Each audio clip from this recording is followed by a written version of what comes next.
आनंद मठ।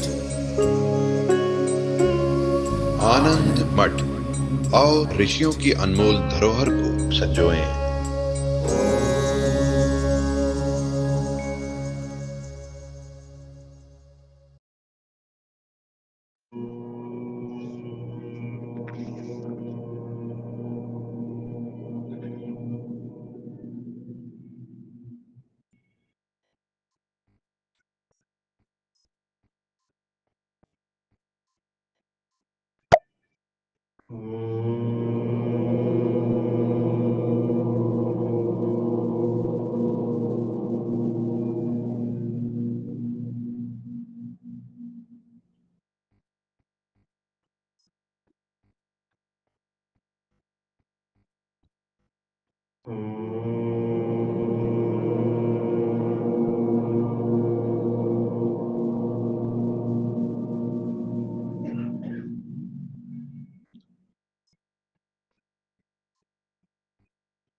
भद्रं कर्णेभिः शृणुयाम देवाः भद्रं पश्येमाक्षभिर्यजत्राः स्थिरैरङ्गैस्तुष्टुवापुंसस्तनूभिः व्यशेम देवहितं यदायुः स्वस्ति न इन्द्रो वृद्धश्रवाः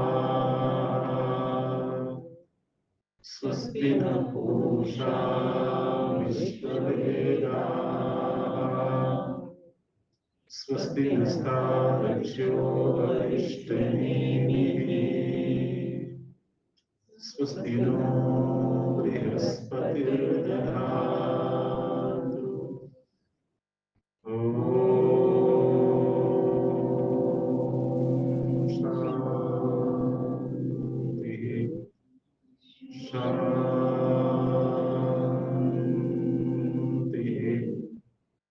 शान्तिः।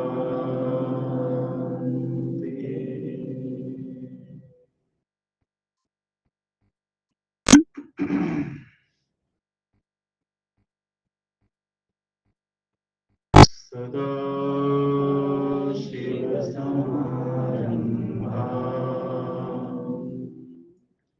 शङ्कराचार्यमध्यमाम्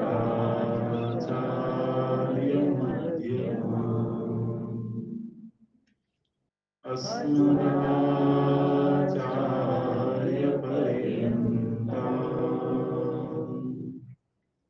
वन्दे गुरुपरम्पराम् शङ्करं शङ्कराचार्यम् केशवं बादरायणम् सूत्रभाष्यकृतो वन्दे भगवन्तो पुनः पुनः भगवन्तो पुनः पुनः।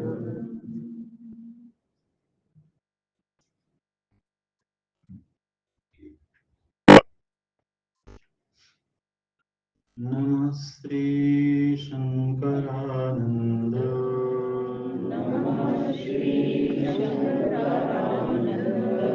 गुरुपादाम्बुजन्मने सविलास महामोह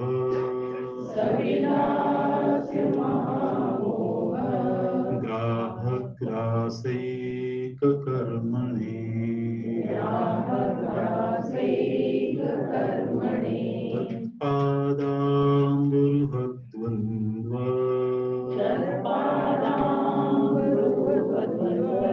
सेवा निर्मलचेतसाम्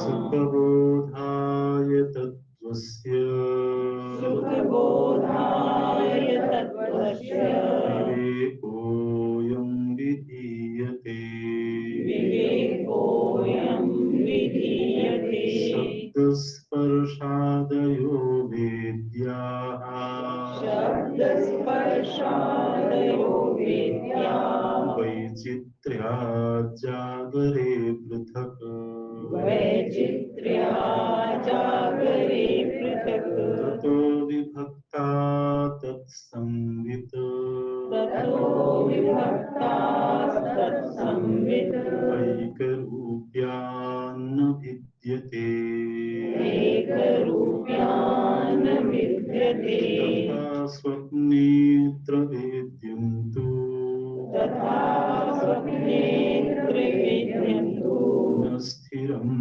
जागरे स्थिरम् न स्थिरं जागरे स्थिरम् तद्भेदोतस्तयोः संवित् तद्वेदोस्तयोः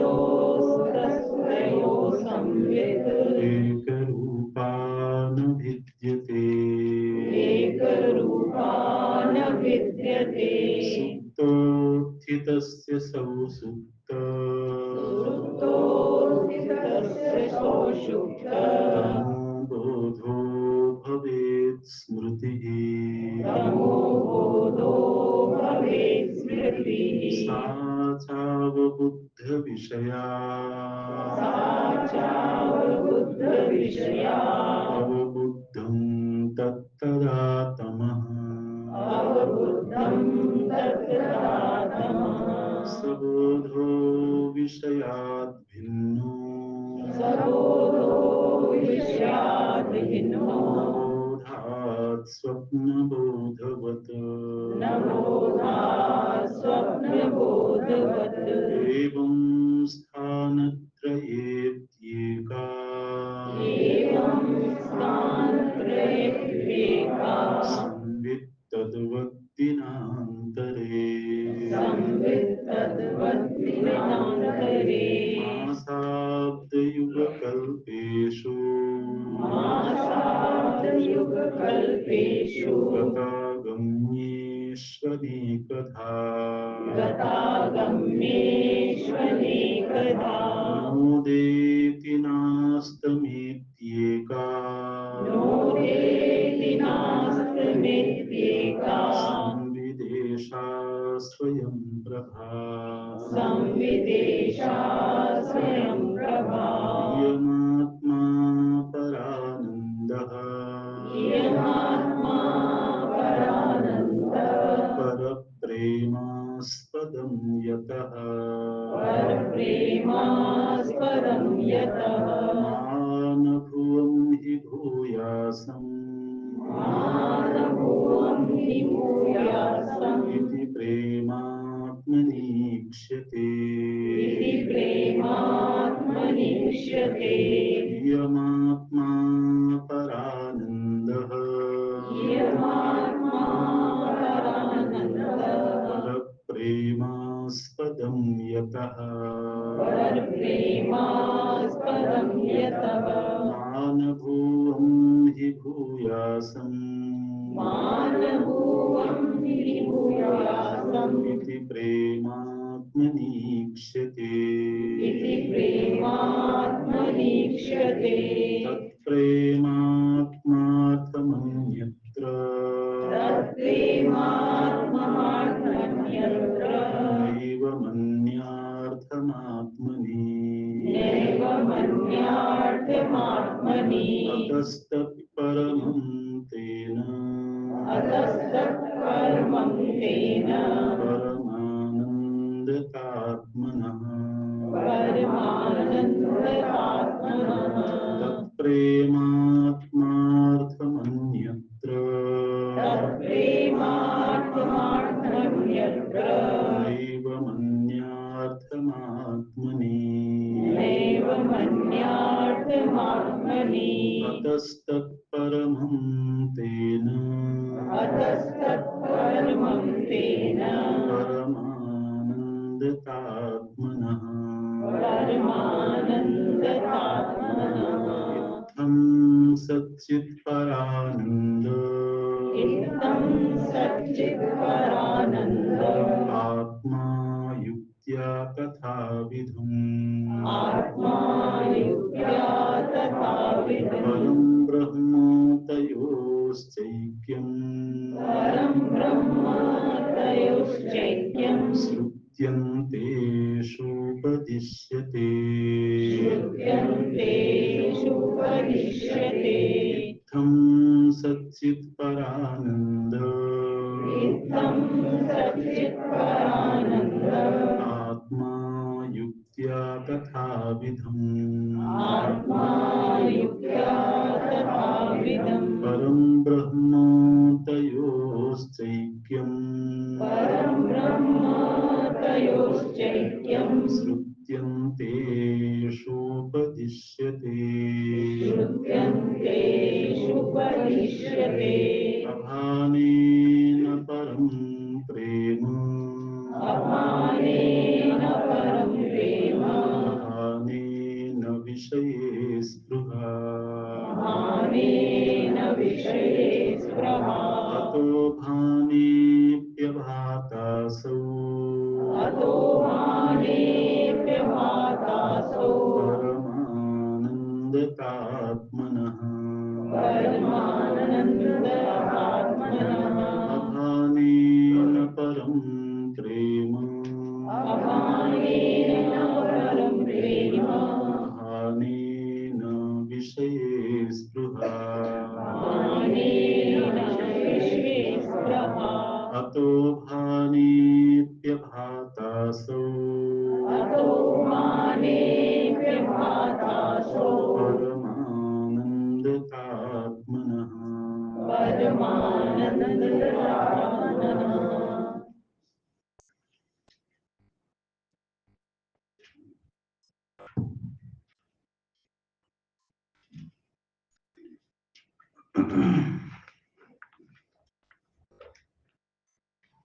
प्रश्न यह है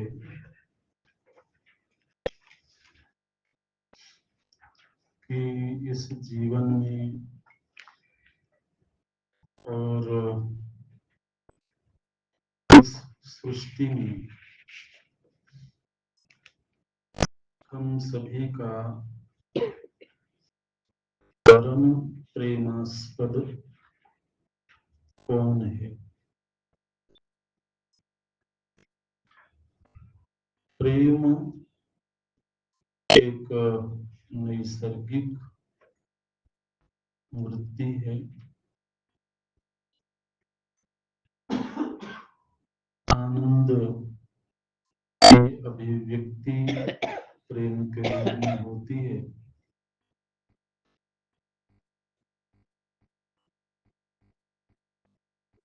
तो अगर हम यह चिंतन करें अपने अब तक के जीवन के अनुभवों के आधार पर कि सर्वाधिक प्रेम हमारा किससे है? किसी से नहीं है, किसी से नहीं हुआ, ऐसा तो नहीं कह सकते। उसके रूप अलग हो सकते हैं, लेकिन प्रेम का कभी हमने अनुभव ही नहीं किया, ये नहीं हो सकता। एक तरह से ऐसा लगता है कि यह जो प्रेम नाम की चीज है, ये एक जीवनी शक्ति है। जीवन केवल प्राणों से ही गतिशील नहीं है।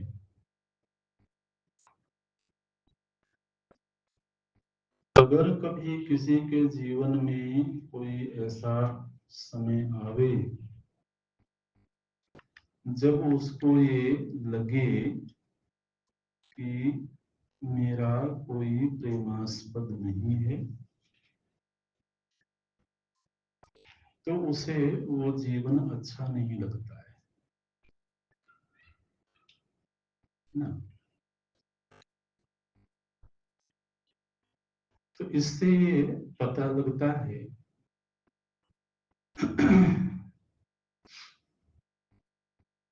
कि प्रेम भी एक जीवन का अनिवार्य अंग है, एक शर्त है। और ऐसा भी लगता है कि मनुष्य एक दूसरे से जिस धागे से बंधा हुआ है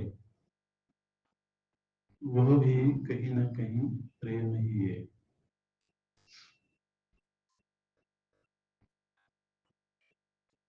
प्रेम क्या होता है? तो थोड़े सरल शब्दों में कहा जाए तो चाहना, किसी को चाहना। और चाहना तभी होगा जब वो चाहत का विषय सुखद हो। सुखद के प्रति ही चित्त में इच्छा जागती है।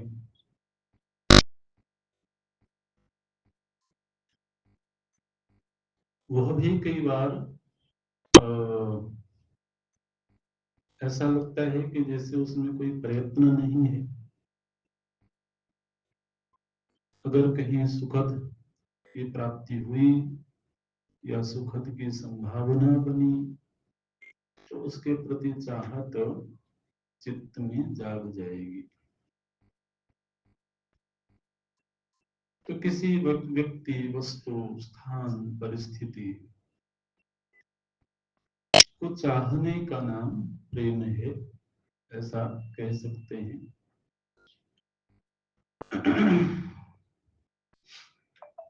अब इसको यदि कसौटी पर कसा जाए, तुलना किया जाए कि अनेक प्रेमास्पद में से किसमें अधिक है, किसमें कम है, हर जगह एक ही जैसा हो ये नहीं हो सकता है। एक ही जगह पर एक ही जैसा हो हमेशा, ऐसा भी नहीं हो सकता है। किसी समय किसी के प्रति तीव्र होता है, फिर किसी समय मंद हो जाता है और कभी समाप्त भी हो जाता है। तो इसलिए ये तुलनात्मक विचारणा तो हो ही सकती है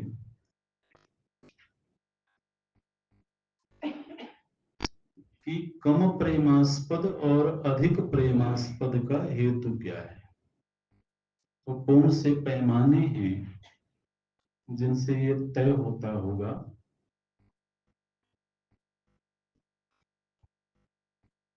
तो ये एक बड़ा स्वतंत्र विषय है और जीवन में इस पर बहुत चिंतन होता है। इसी विषय पर गीत लिखे जाते हैं, काव्य सृजन होता है।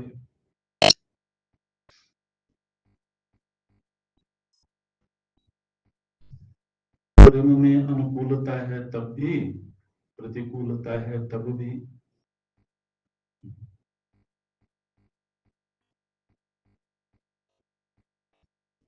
तो एक जो मुख्य कसौटी दिखाई देती है वो ये कि किसके लिए क्या क्या छोड़ा जा सकता है। जब हम प्राथमिकता तय करने जाएंगे, अगर ऐसा समय आवे या अपने चिंतन में ही, स्वतंत्र चिंतन में यदि हम ये विचार करें कि सर्वाधिक प्रेम किससे, तो उसकी एक कसौटी दिखाई देती है कि हम किसके लिए क्या क्या छोड़ सकते हैं।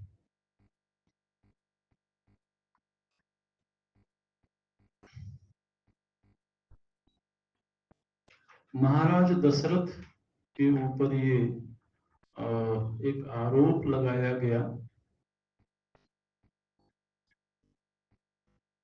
कि वो अत्यधिक अपनी स्त्री के प्रति आसक्त थे। कुछ कुछ प्रसंगों में कहीं कहीं पर ऐसी बातें भी आती हैं। यहाँ तक कि वाल्मीकि रामायण में भी किसी किसी पात्र से ऐसा कहलवाया गया कि महाराज दशरथ ने श्री राम जैसे पुत्र को वन भेज दिया केवल कैकेयी जी के प्रति आसक्त होने के कारण। कैकेयी जी से निश्चित रूप से बहुत प्रेम करते थे महाराज दशरथ, बहुत प्रेम करते थे।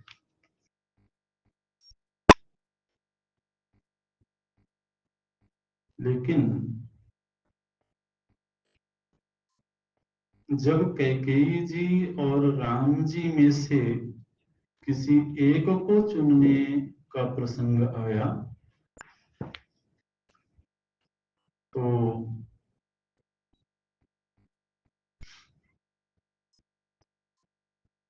महाराज दशरथ ने किसको चुना?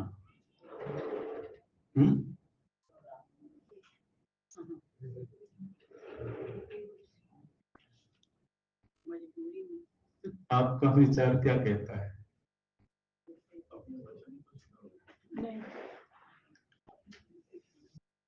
नहीं, राम जी को चुना।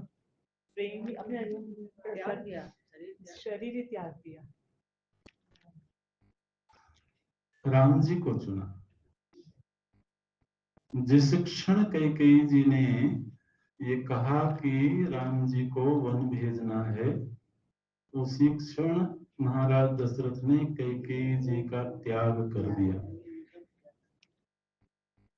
ठीक है, राम जी वन गए, उसका मुख्य हेतु ये नहीं है कि कैकेयी जी से महाराज दशरथ का प्रेम था, क्योंकि जब दो उसके पहले तक तो कोई ऐसा प्रसंग ही नहीं था। कैकेयी जी से भी प्रेम है और राम जी से भी प्रेम है। लेकिन जब ऐसा प्रसंग आया कि कैकेयी जी ने ही ऐसी परिस्थिति रखी, तब महाराज दशरथ ने राम जी के लिए कैकेयी जी का त्याग किया। इससे पता लगता है कि महाराज दशरथ के अत्यधिक प्रेमास्पद श्री राम हैं।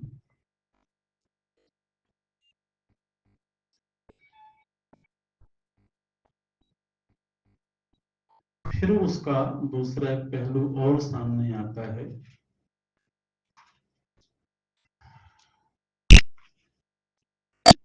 जहां पर कि राम जी और अपने शरीर में से किसी एक को चुनना है।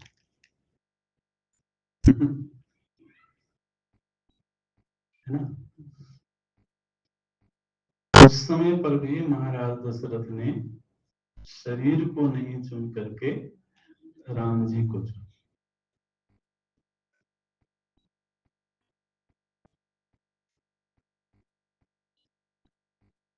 कुछ आचार्यों ने ऐसा भी माना है कि महाराज दशरथ ने राम जी और धर्म, प्रेम और धर्म में से, या कहें कि भक्ति और धर्म में से जब चुनने का प्रसंग आया तो महाराज दशरथ ने धर्म को चुना।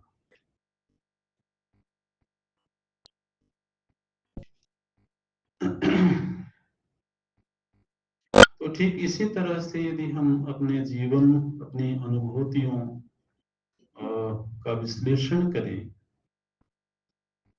तो हमें पाते हैं कि सर्वाधिक प्रेम तो हमारा स्वयं के अस्तित्व से है।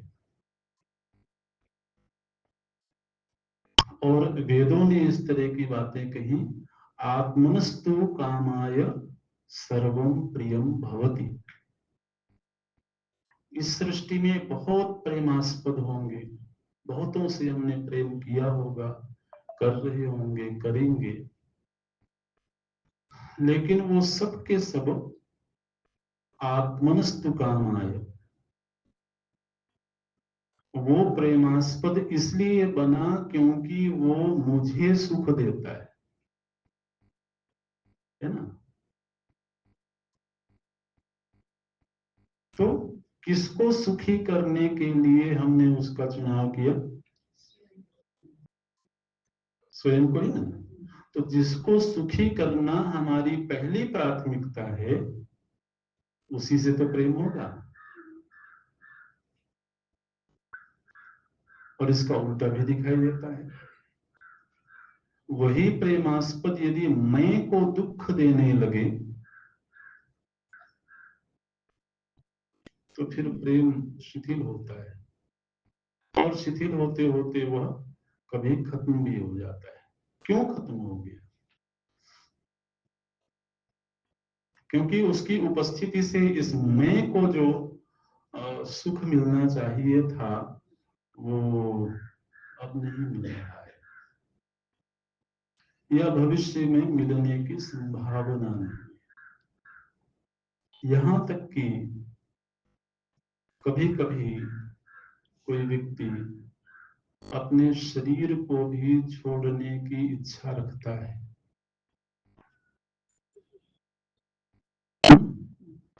तो शरीर को छोड़ने की इच्छा किस मनोस्थिति में आती होगी?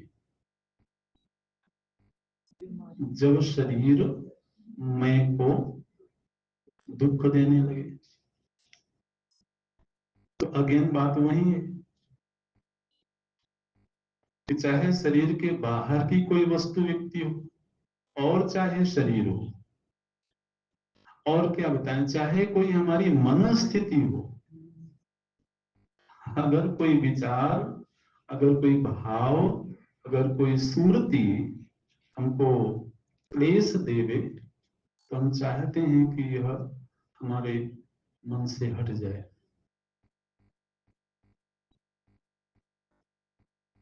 तो केवल बाहर का ही नहीं, जिस शरीर से हमारा गहरा तादात्म्य है, जिस मन बुद्धि से हमारा इतना गहन तादात्म्य है, वो भी यदि इस मैं को कहीं क्लेश देने लगे तो उससे भी छूट जाने की इच्छा होती है, उसे भी छोड़ देने की इच्छा होती है।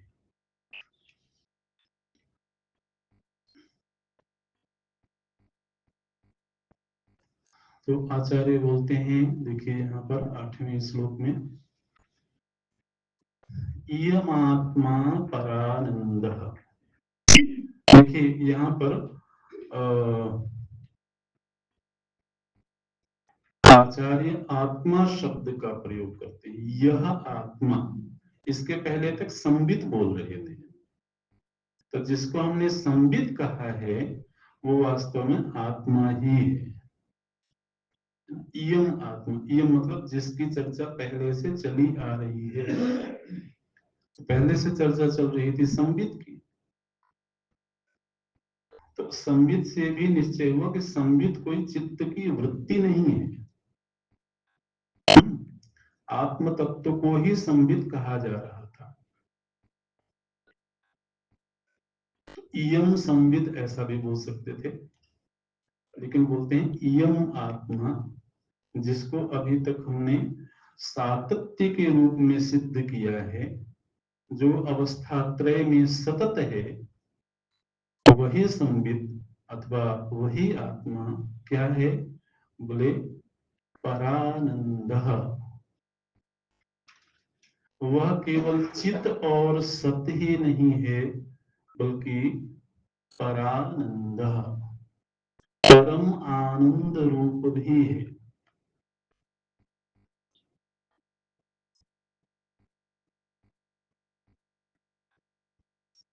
वे जिज्ञासु पूछे कि अगर वह परम आनंद रूप होता तो आपको ये कहने की जरूरत क्यों पड़ती?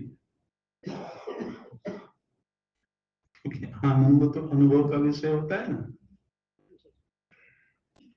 तो अगर आत्मा परम आनंद रूप होता तो तुम्हें स्वयं ही अनुभव करता कि मुझको कौन आनंद दे रहा है, किसमें आनंद है।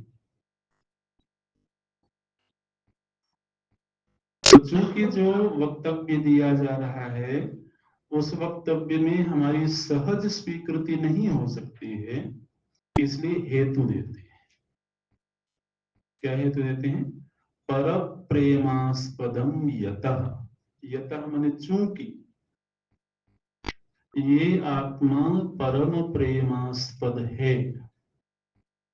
तो परम प्रेमास्पद होना हेतु है, और प्रतिज्ञा क्या है कि आत्मा परानंद। चिंतन की शैली ऐसे चलती है, उसमें प्रतिज्ञा की जाती है, अनेक निश्चय होता है कि हम ये कहना चाह रहे हैं,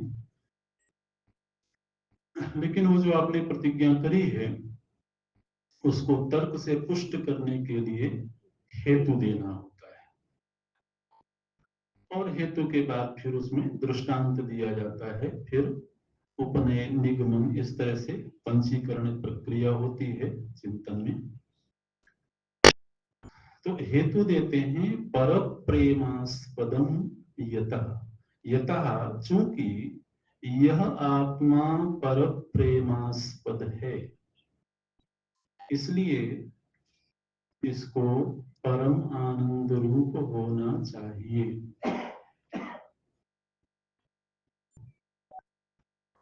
तो मैंने आचार्य ये कहना चाह रहे हैं कि आनंद और प्रेम का साहचर्य है।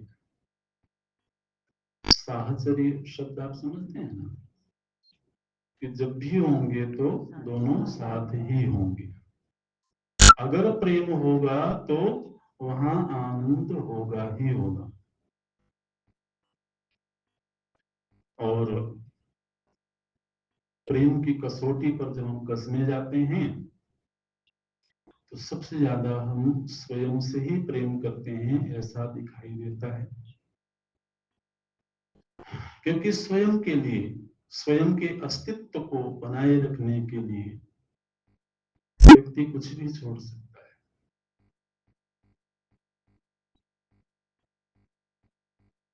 हर उपलब्धि को छोड़ सकता है, हर संबंध को छोड़ सकता है,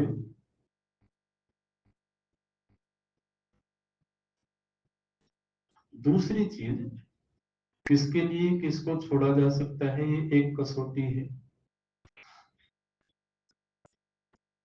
किससे प्रेम में निरंतरता है,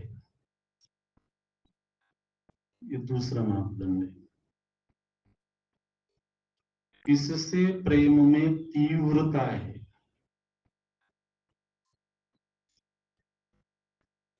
तीसरा मापदंड है।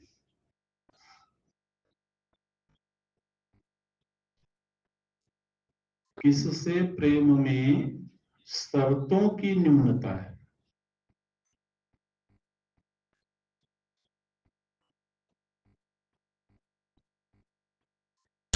जहां प्रेम में शर्तें ज्यादा होंगी वो हल्का होगा, जहां शर्त कम होगी, बोले हम बिना शर्त आपसे प्रेम करते हैं।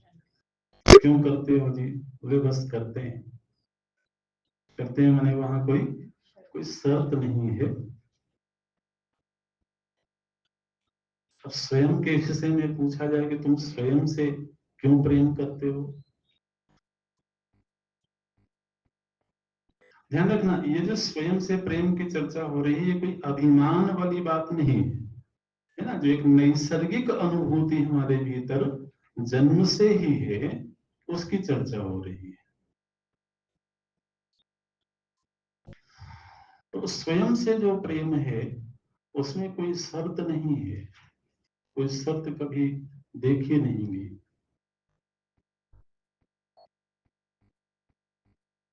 तीव्रता कितनी है?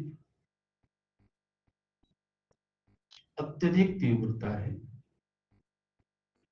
हर क्षण, हर पल हमको स्वयं से प्रेम है, और उसकी पहचान ये है कि स्वयं के ऊपर यदि किंचित भी आघात की संभावना हो, हमारी सारी शक्ति उस अस्मिता को बचाने के लिए सक्रिय हो जाती है।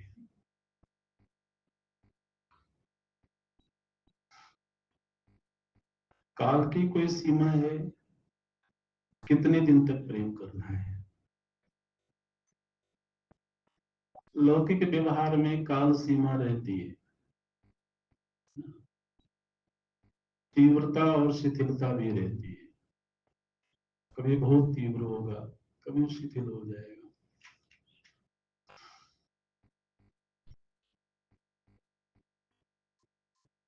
तो तीव्रता और शिथिलता ये काम में होता है,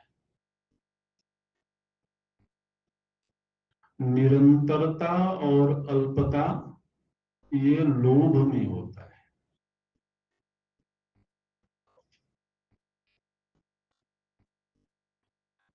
जो मनोवृत्तियां हैं ना, इन सभी मनोवृत्तियों का अपना अलग अलग विज्ञान है।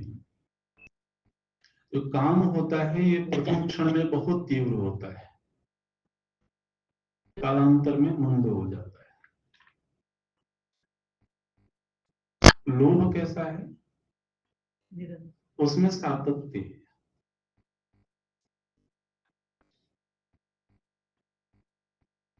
तो तीव्रता तो काम की तरह है, हम अपने आप से अत्यधिक प्रेम करते हैं,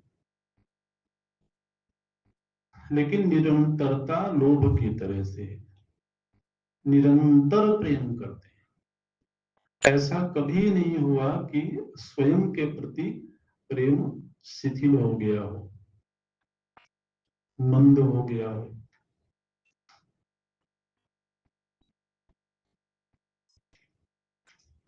तो ये जो सारी अनुभूतियां हैं ये इस बात का संकेत करती हैं कि ये जो अहम नाम की चीज है इसको आनंद रूप होना चाहिए।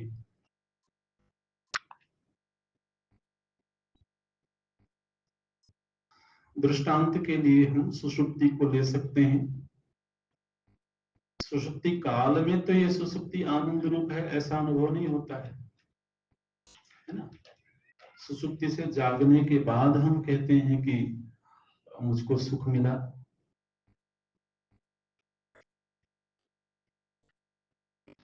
तो वहां यदि सुख नहीं होता तो पुनः पुनः वहां जाने की इच्छा नहीं होती, चाहे भले वो तत्काल में प्रत्यक्ष नहीं हुए। तो इसी तरह से प्रेम की निरंतरता, प्रेम की तीव्रता, शर्तराहित्य, निर्णयमित्तिक जिसको कह सकते हैं, ये अहम में प्रेम का रूप दिखाई देता है।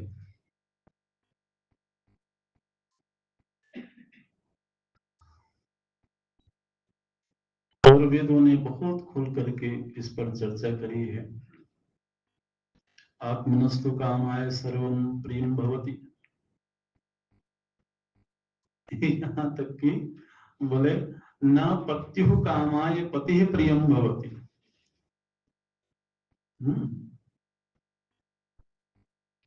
और फिर अनेक संबंधों की चर्चा वहां पर वेद भगवान ने किया।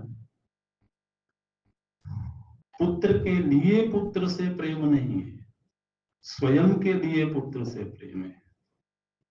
पति के लिए पति से प्रेम नहीं है, स्वयं के लिए पति से प्रेम है। दुनिया के लिए दुनिया से प्रेम नहीं है, स्वयं के लिए दुनिया से प्रेम है।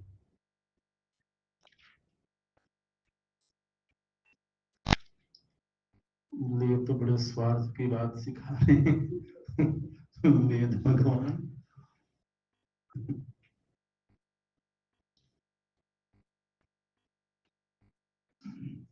ऐसा तो यदि हर व्यक्ति सोचने लगे कि मैं किसी से भी इसीलिए प्रेम करता हूं क्योंकि मैं अपने आप से प्रेम करता हूं, और किसी से मैं इसलिए प्रेम करता हूं क्योंकि वो मुझे सुख देता है ना। तो इसका एक बड़ा मांगलिक रूप भी है। मांगलिक रूप ये है कि जब एक बार ये निश्चय हो गया कि व्यक्ति अपने सुख के लिए ही किसी से प्रेम करता है और हम चाहते हैं कि वो हमसे प्रेम करे, तो हम उसको सुख दें।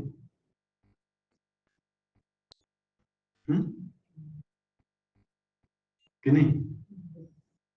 क्योंकि अगर शर्त ही यही हो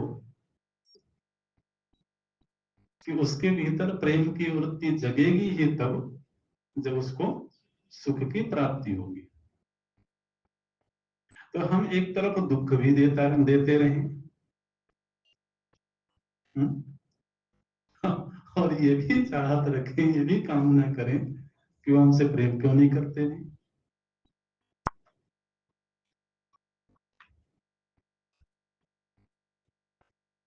तो वो असल में उसका मांगलिक रूप है। जिस तरह से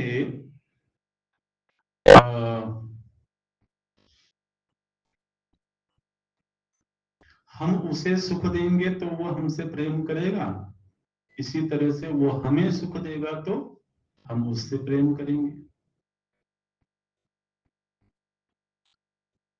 ये जो नैसर्गिक विधान है इसको मिटाया नहीं जा सकता है। ये है तो है अपनी जगह। प्रेम के विषय में गोपियों को दृष्टांत के रूप में माना जाता है। गोपियों ने भगवान से बिना शर्त प्रेम किया।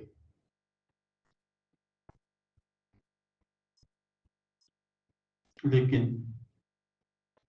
भगवान को प्रेम देने में गोपियों को सुख मिलता होगा कि नहीं?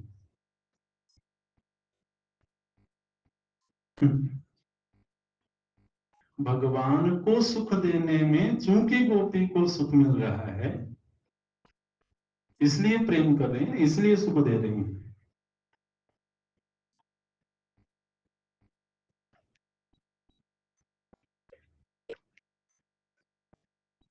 तो भगवान चले गए तब तो सुख नहीं मिलता होगा, जब विरह में होंगी तब तो सुख नहीं मिलता होगा। लेकिन विरह में तड़पना भी एक सुख है।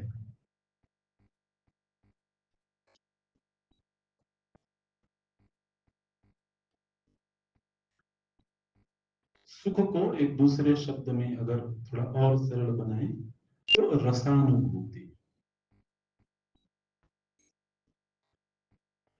किसी भी क्रिया में, किसी भी अनुभूति में, किसी भी संबंध में, किसी के साहचर्य में जो रसानुभूति होती है, रस की अभिव्यंजना होती है, वहां प्रेम होता है। भगवान को देख करके,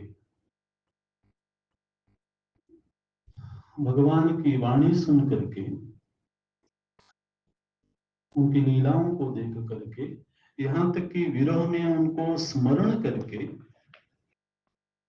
रस तो मिलता है ना। उस रस का भोक्ता कौन है? अहम है। दूसरे को सुख देकर के रस मिलता है। प्रेम का जो सर्वोत्कृष्ट रूप माना गया वो ये माना गया कि तत्सुखे सुखित्वम। जब दूसरे को सुख दे करके हमको सुख मिल रहा हो तो उस सुख को उत्कृष्ट सुख माना गया। एक सुख होता है जो किसी को कष्ट दे करके मिलता है, वो भी एक होता है। लेकिन सुख का जो उत्कृष्टतम रूप है वो यह है कि दूसरे को जब रस दिया, दूसरे को सुख दिया, दूसरे को प्रसन्न देखा तो प्रसन्न हो गए। लेकिन दूसरे को प्रसन्न देख करके प्रसन्नता हुई, वो रस मिला। दूसरे को सुखी बना करके जो सुख मिला वो रस हुआ ना, उस रस को मैंने ही तो भोगा।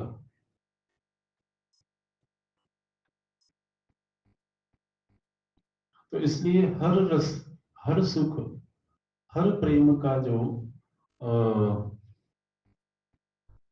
समर्पण है वो अहम में ही होता है।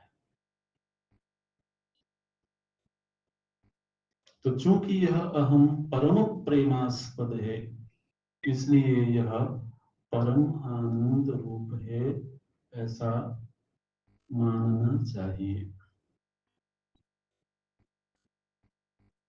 एक हेतु तो ये है कि परम प्रेमास्पद है इसलिए आनंद रूप है। दूसरा हेतु देते हैं, मान भुवम ही भूयासम।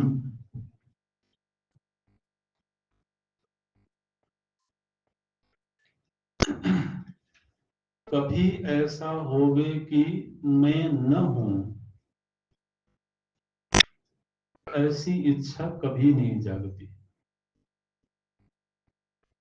अपने मिट जाने की इच्छा, मां न भुवम, मैं न होऊं, मेरा अस्तित्व ना रहे, ऐसा व्यक्ति के मन में कभी भाव नहीं जागेगा। बल्कि भाव क्या जागेगा? भूयासम। भूयासम ने मेरा अस्तित्व निरंतर बना रहे।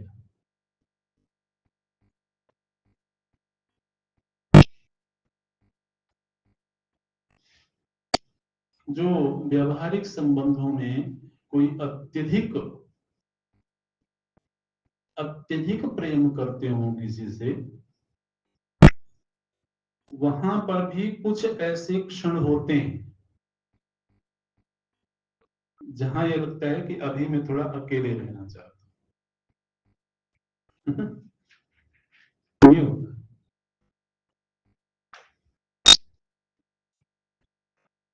जो एक तरह से कहें कि जीवन की शर्त ही बन गया हो,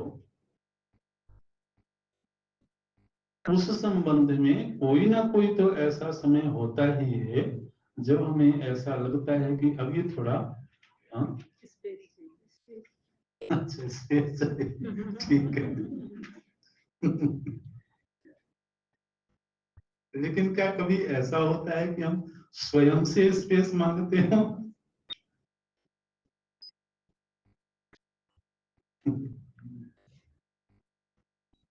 तो ऐसा कभी, चूंकि ये भी हेतु है कि चूंकि ऐसा कभी नहीं होता है कि मैं ना रहूं ऐसी इच्छा जगी, मैं का निरंतर अस्तित्व अभीष्ट है, इससे भी ये प्रमाणित होता है कि मैं परम आनंद रूप है।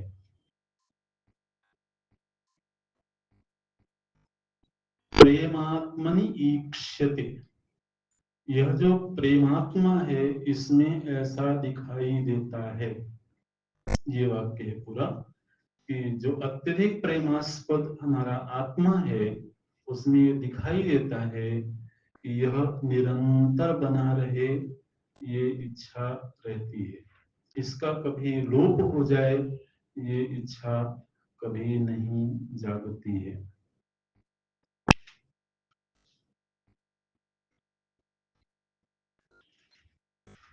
यहां तक कि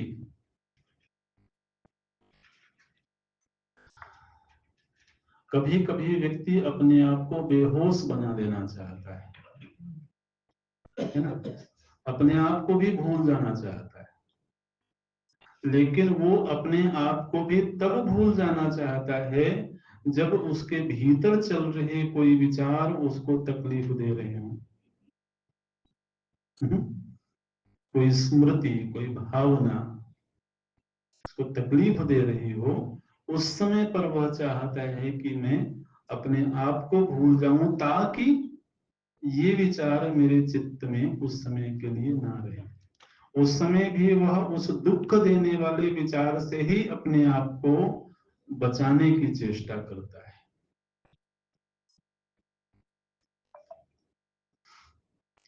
तो इयम आत्मा परानंद, ये सिद्धांत वाक्य, प्रतिज्ञा वाक्य। पहले के प्रतिज्ञा वाक्य क्या थे? संबित एका न विद्यते। प्रतिज्ञा वाक्यों को याद रखिएगा, ठीक है ना? किस सिद्धांत को लेकर के ये सारा विवरण हो रहा है? तो अवस्था त्रय में विवेक करते करते किस प्रतिज्ञा को सिद्ध किया गया?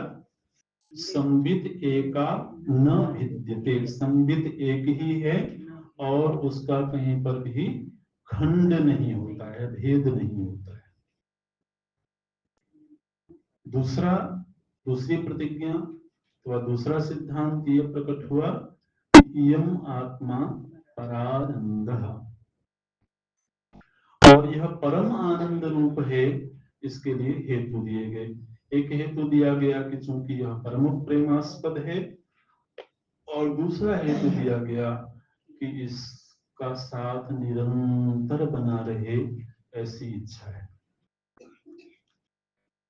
अगले श्लोक में इसी का थोड़ा विवरण करते हैं कि यूं तो दुनिया में और भी बहुत प्रेमास्पद होते हैं, लेकिन वो सभी के सभी प्रेमास्पद आत्मा में प्रेम है इस कारण से होते हैं। क्या कहते हैं? तत्प्रेम आत्मार्थम अन्यत्र। आत्मार्थम अन्यत्र, अभी कितना वाक्य बनाइए। अन्यत्र जो प्रेम है वो अन्यत्र प्रेम है आत्मार्थम, आत्मा के लिए। अन्य जहां कहीं भी प्रेम है वह आत्मा के लिए है, लेकिन आत्मा में जो प्रेम है वह अन्य के लिए नहीं है। हम ऐसा नहीं कह सकते हैं कि मैं स्वयं से इसलिए प्रेम करता हूं क्योंकि मैं उससे प्रेम करता हूं। किसी दीवानगी में ऐसी कोई बात है तो बात अलग है, लेकिन एक स्वस्थ चित्त जो होगा, विचारशील जो व्यक्ति होगा, वो तो यही कहेगा। मैंने कहीं कोई सामने वाला स्वार्थी ना समझ ले तो चाहे भले वो कहे कुछ नहीं, लेकिन अनुभव का सत्य तो यही है। तो बोलते हैं आत्मार्थम अन्यत्र तत्प्रेम, आत्मा के लिए ही अन्यत्र प्रेम होता है। आप देखिए, हमारा घर से प्रेम है, हमारा वस्त्रों से प्रेम है, हमारा धन दौलत से प्रेम है, प्रॉपर्टी से प्रेम है, संबंधियों से प्रेम है, देश से प्रेम है ना? लेकिन उन सभी के केंद्र में मैं है। मैं को घर में आश्रय मिलता है, घर में सुरक्षा मिलती है, इसलिए घर से प्रेम। वस्त्रों से मैं को सुरक्षा मिलती है, इसलिए प्रेम है। तो चाहे वो आहार हो, चाहे वो धन हो, जो कुछ भी है, धन में इतना जो प्रेम है ना, जो करेंसी जिसको बोलते हैं, उसमें जो प्रेम है वो प्रेम केवल इसलिए है क्योंकि हम उसके जरिए सुख खरीद सकते हैं।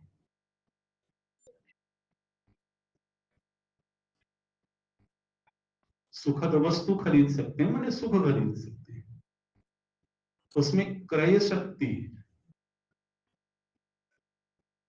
वो जो कागज के नोट हैं, अगर सरकार उसमें से क्रय शक्ति हटा दे, बोले अब आज से ये कागज किसी काम का नहीं रहा, तो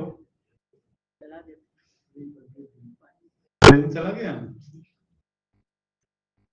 जब तक उस वस्तु में क्रय शक्ति है, हम उसके जरिए से सुखद चीजों को खरीद सकते हैं, तभी तक वह हमारा प्रेमास्पद है।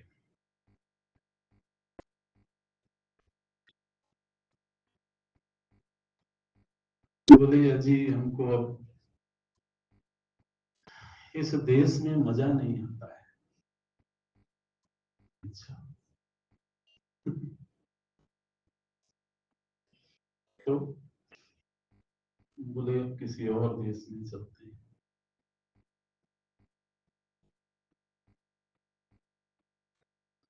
बचपन से झंडा ऊंचा रहा हमारा, गया होगा।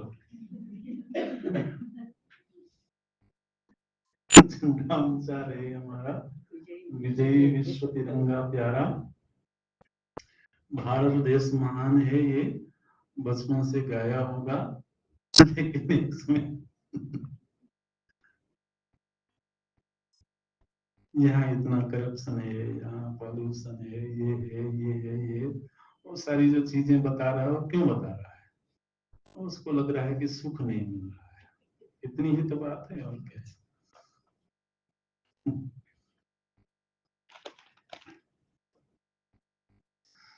तो व्यक्ति, वस्तु, स्थान, शरीर, मनस्थिति, विचार, भावना, इन सब का अंतिम समर्पण अहम में होता है।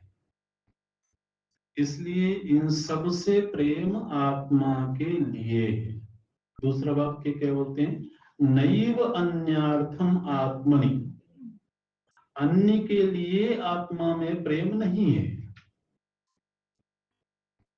अन्य से प्रेम आत्मा के लिए है, लेकिन आत्मा में जो प्रेम है वह अन्य के लिए नहीं है। अतः इससे निश्चय हुआ कि तत्परमं तेन, इसलिए परम प्रेम यदि कहीं है तो वह आत्मा से ही है, और चूंकि आत्मा ही प्रेमास्पद है, इसलिए परमानंद आत्मनः, इसलिए यह आत्मा ही परम आनंद रूप है। ये निश्चय हो गया। तो अब तक के चिंतन में संबित है, संबित है, ज्ञान रूप है, इसके लिए कोई तर्क नहीं दिया गया है ना, क्योंकि किसी को ये संदेह ही नहीं होगा कि मैं ज्ञान रूप हूं कि नहीं। हम जानते हैं इस बात को। हम यदि नहीं जानते हैं तो केवल ये नहीं जानते हैं कि मैं सदरूप हूं कि नहीं, और हम ये नहीं जानते हैं कि मैं आनंद रूप हूं कि नहीं। कोई ये नहीं कह सकता है कि मैं ये नहीं जानता हूं कि मैं हूं कि नहीं, ये कोई नहीं कह सकता। इसलिए आत्मा संबित रूप है, इसका कोई विचार नहीं किया उन्होंने। संबित को उन्होंने सीधे ही ले लिया। लेकिन यह संबित कालत्रय में, अवस्था त्रय में सतत है, इसलिए सतरूप है, ये विचारणा हुई। और दो तीन हेतुओं के जरिए ये विचार हुआ कि यह आत्मा आनंद रूप है। तो इससे ये जो निष्पत्ति निकली वो ये कि आत्मा सत चित आनंद रूप है। ठीक है, अब बोलते हैं इत्थम सच्चित परानंद आत्मा। अब देखिए निगमन हो गया। हमारे शास्त्रों में जो विचार की शैली होती है, तर्क की पद्धति से विचार होता है, तो उसमें सबसे पहले प्रतिज्ञा की जाती है, फिर हेतु दिया जाता है, फिर दृष्टांत दिए जाते हैं, फिर निगमन होता है, फिर तो उपनय होता है, फिर निगमन होता है। तो निगमन का अर्थ होता है निष्पत्ति, अंतिम निर्णय। अब तक जितना कुछ भी विचार किया आपने, उसका अंतिम निर्णय क्या है? तो बोलते हैं इत्थम, इस तरह से। ये 10वां श्लोक एक तरह से एक निर्णायक श्लोक है। फिर आगे से विषय बदल जाएगा, 11वें श्लोक से विषय बदल जाएगा। तो 10वें श्लोक में बोलते हैं इत्थम सच्चित परानंद आत्मा।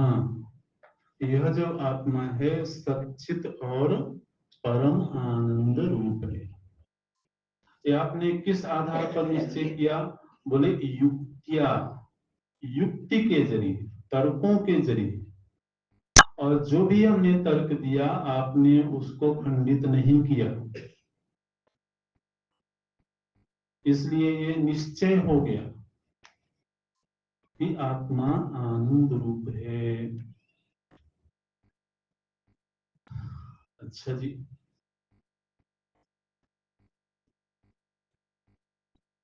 अब कोई कहे कि सच्चित आनंद रूप तो ब्रह्म है।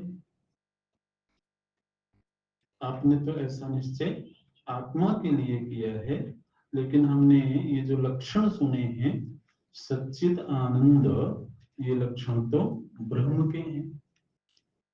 तो बोले इस आत्मा जिसको हमने सच्चिदानंद के रूप में सिद्ध किया, वह आत्मा ब्रह्म से अभिन्न है, ऐसा निश्चय वेदों के द्वारा होता है।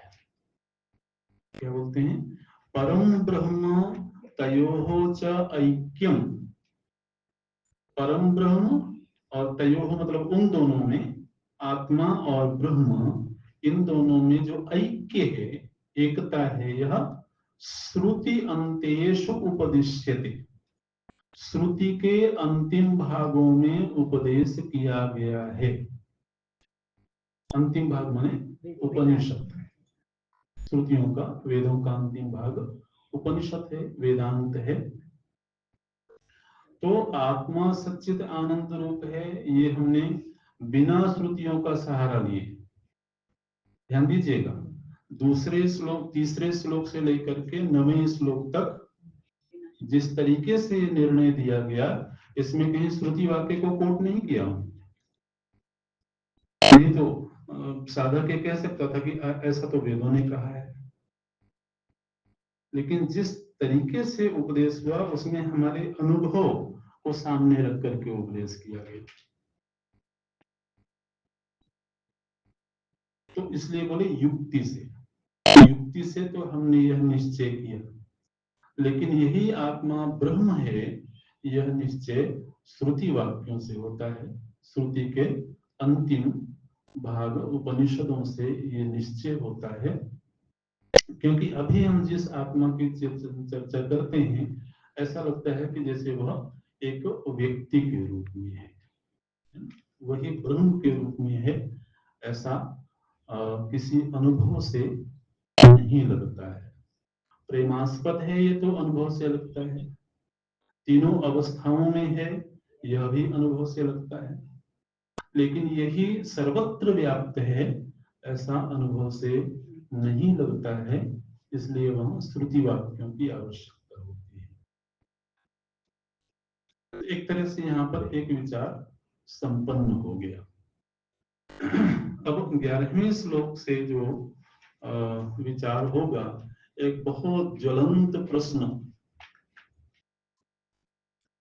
जो कि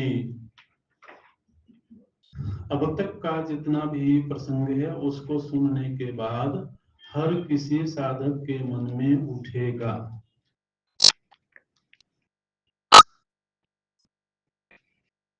वो प्रश्न क्या उठेगा? यदि आत्मा परम आनंद रूप है तो वो अनुभव में क्यों नहीं आ रहा है?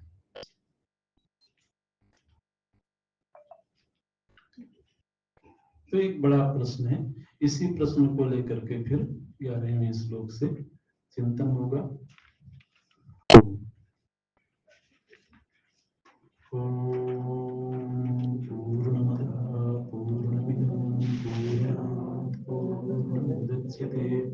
पूर्णस्य पूर्णमादाय पूर्णमेवावशिष्यते।